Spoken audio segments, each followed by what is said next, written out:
Chez l'homme, on entend souvent parler des trisomies, dont la trisomie 21, mais peu des monosomies. Est-ce qu'il y a une raison?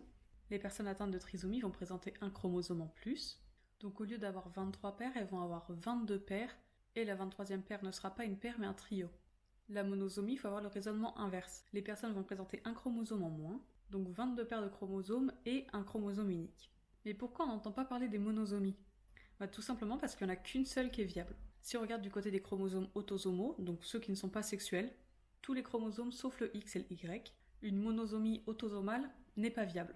Donc si un embryon n'a pas au minimum 2 chromosomes de chaque paire, il ne pourra pas être viable et il mourra au cours de la grossesse. Maintenant, on peut passer aux chromosomes sexuels, donc les chromosomes X et Y. Si un embryon présente un chromosome Y sans chromosome X, pareil, il ne sera pas viable. Et là, il ne nous reste qu'une combinaison possible. Est-ce que c'est possible de survivre avec qu'un seul chromosome X? Oui, on peut, c'est ce qui s'appelle le syndrome de Turner. Et ce syndrome, il regroupe les pertes totales et partielles du deuxième chromosome sexuel. Et donc on peut se poser une autre question.